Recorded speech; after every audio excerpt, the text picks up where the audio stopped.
As we approach darkest winter, sometimes homemaking can become a bit dull. So I've got a cozy and elegant homemaking video to cheer you on. Let's cook, do laundry, tidy up, and decorate Connoisseur style.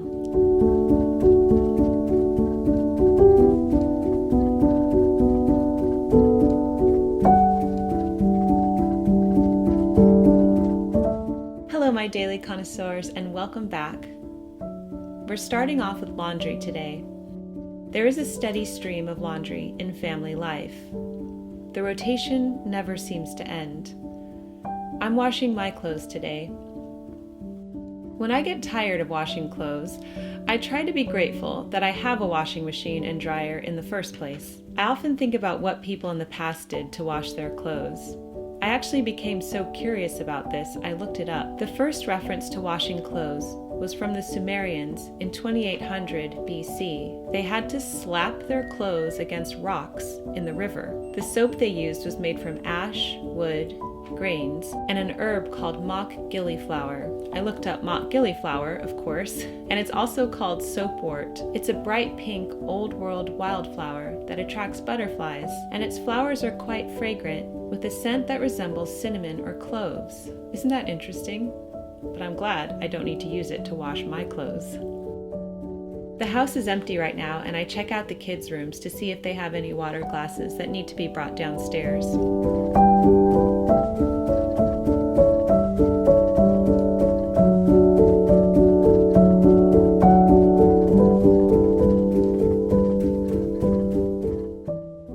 I put the Oliver Gal painting up in the girls' bathroom. I think it goes well here. I'm so proud that my Lessons from Madame Chic book is in such good company in this painting.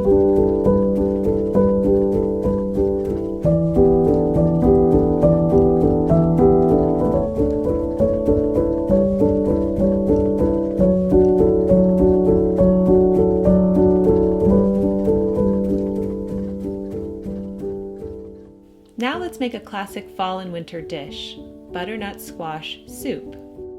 This soup is so easy to make, and it's incredibly flavorful without having many ingredients to it. I find the most difficult part of the whole soup is peeling, seeding, and cutting the butternut squash.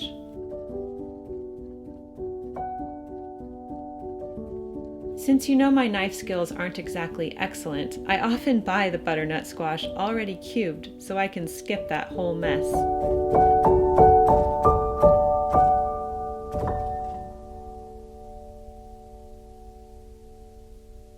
I place some butter in a large stock pot and add chopped onion and celery to it, along with my butternut squash.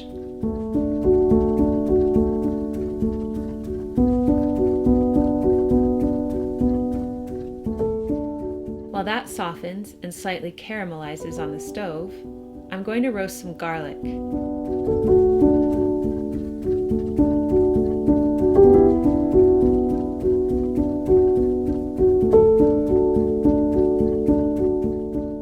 Roast garlic just because.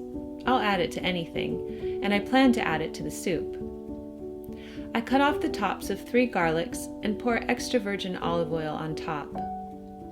I roast them in the oven at 400 degrees for about 35 minutes.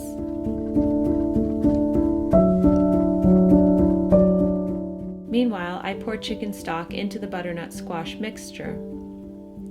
This cooks down, so I eventually pour another carton in. I didn't film that part, so I wanted to mention it here. I add salt and pepper, and that's it. It doesn't seem like it would be very flavorful, but you'd be amazed. The squash itself is full of flavor. I let this simmer on low on the stove for the duration of the time that the roasted garlic cooks, around 30 to 35 minutes. I let it cool slightly and then put it in my Vitamix blender.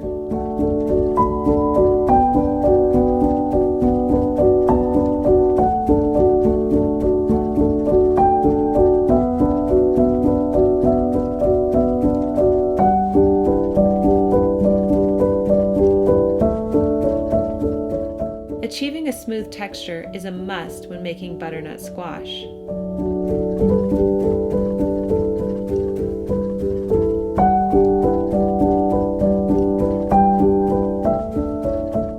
roasted garlic is done too, so I squeeze it out. I should wait until it cools, but I can't wait. This is very satisfying, by the way. I like squeezing the cloves out.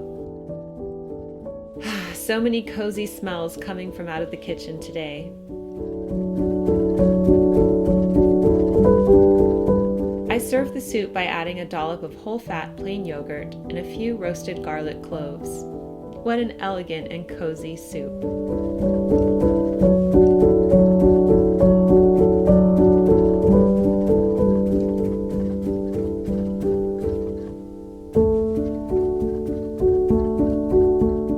Now it's time to set the living room to right at the end of the night. As an introverted person who really likes being alone and is most productive when I'm alone, I like going downstairs after dark and tidying up. I usually listen to an audiobook while I do this. I seriously enjoy this time. Sometimes I want to finish my book, so I'll find extra things to do. Those are the best nights, because when I wake up, the house is so tidy.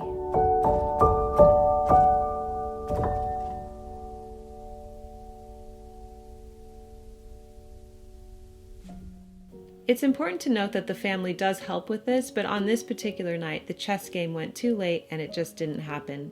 That's okay. Since we looked up the history of laundry, I thought I'd do the same for living rooms while I tidy up mine. And what I found shocked me. In the early 1900s, the large room at the front of the home was called a parlor. It was used as a death room, where the bodies of deceased family members were kept for mourning. Gradually, as the spread of influenza decreased and healthcare improved, and funerals were being held in funeral homes, this room was rechristened the living room. So it went from the death room to the living room. Isn't that interesting? The Ladies' Home Journal proposed the transition of this name, and I'm so glad they did. Although I still like the sound of parlor. It is a very Victorian sounding word, and you know I love all that.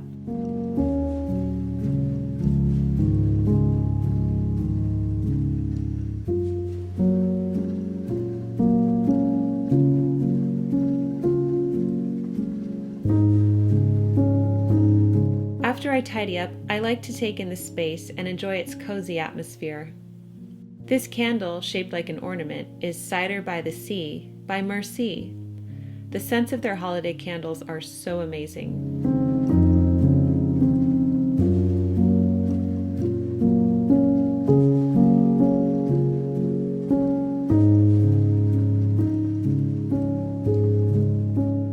It's the end of the week, and a very special package has arrived. A very large delivery, I might add. This is the 7.5-foot royal fir Christmas tree from King of Christmas, which has a traditional look to it. Isn't it spectacular?